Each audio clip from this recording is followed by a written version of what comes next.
ရွှေရောင်ခြေလမ်းများ၏တန်တမန်အမေရိကန်မြို့ကြီးရဲ့ကွန်ကရစ်လမ်းကျန်းတွေပေါ်မှာငကိုးချီဖွားတော်တွေဖိနိုးနေတန်ဒါဟာဒီခိရဲ့အံ့ဩဖွယ်ရာဓမ္မတန်တမန်တွေရောက်ရှိလာတဲ့သက်သေပါမြန်မာပြည်ကရွှေဒီကုံဖျားအောက်မှာကတိုးတော်တို့ထိုင်းပြည်ကဘန်ကောက်မြို့ရဲ့ဖျားเจ้าတော်များမှာရွတ်ဖတ်ခဲ့ဘူးတဲ့ဗီယက်နမ်နဲ့အိန္ဒိယပြည်ကတမာတိထိုင်ခဲ့ဘူးတဲ့တန်ကားတော်တွေဟာယနေ့အမေရိကန်ပြည်မကြီးမှာတရားဓမ္မရဲ့အလင်းရောင်ကိုထွန်းလင်းစေနေကြပါတယ်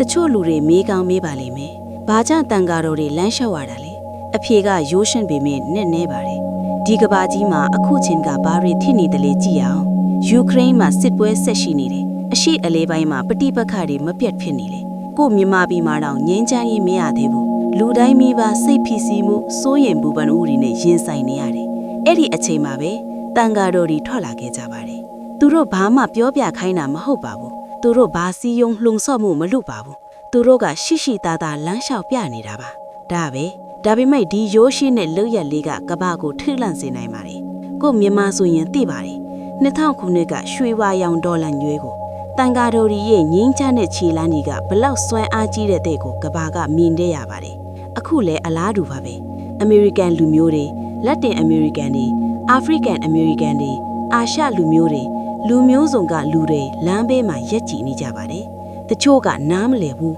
သို့တော့သူတို့ခံစားမိပါတယ်ငင်းချမ်းမှုရဲ့တန်ခိုးကိုမေတ္တာတရားရဲ့စွမ်းအားကိုဗုဒ္ဓမင်းကြီးကမိမိကိုယ်ကိုအနိုင်ယူနိုင်သူသည်အားကောင်းသောအရာတို့ကိုအောင်နိုင်တဲ့ထက်ပို၍မြတ်သည်လို့ဟောတော်မူခဲ့ပါတယ်ဒီတန်ကားတော်တွေဟာလက်နက်တစ်ခုမှမကင်ဆောင်ဘူးသူတို့ကအမုန်းစကားတစ်ခုမှမပြောဘူးသို့တော့သူတို့ရဲ့ရှိနေမှုကပဲသူတို့ရဲ့ငြိမ်သက်မှုကပဲသူတို့ရဲ့ကမ္မထမ်းကျင့်ပြီးငြိမ်းချမ်းတဲ့ခြေလမ်းတွေကပဲကမ္ဘာလူတွေရဲ့စိတ်နှလုံးသားတွေကိုထိတွေ့စေနေပါတယ်။ Social media တွေမှာပြန့်နှံ့နေပါပြီ။ Facebook, Instagram, TikTok, YouTube နေရာတိုင်းမှာလူတွေ share လုပ်နေကြပါတယ်။ကြည်ပါနည်းပညာခေတ်မှာတောင်ရှေးအောင်ဓမ္မတရားကဒီလောက်အရှိန်ဟုန်နဲ့ပြန့်နှံ့နိုင်တယ်။ဘာကြောင့်လဲ။ဘာကြောင့်ဆိုတော့လူတွေကငြိမ်းချမ်းမှုကိုတောင်းတနေကြလို့ပါ။စစ်မှန်တဲ့ချမ်းသာခြင်းကိုရှာနေကြလို့နှလုံးသားထဲငြိမ်သက်မှုကိုလိုချင်နေကြလို့ပါတန်ကားတော်ဒီရဲ့ဒီလမ်းလျှောက်ပွဲဟာသင်ခန်းစာတစ်ခုပေးနေပါတယ်ပြောင်းလဲမှုကအကြမ်းဖက်မှုကနေမလာဘူးမေတ္တာတရားကနေလာပါတယ်တာဓုတာဓုတာဓု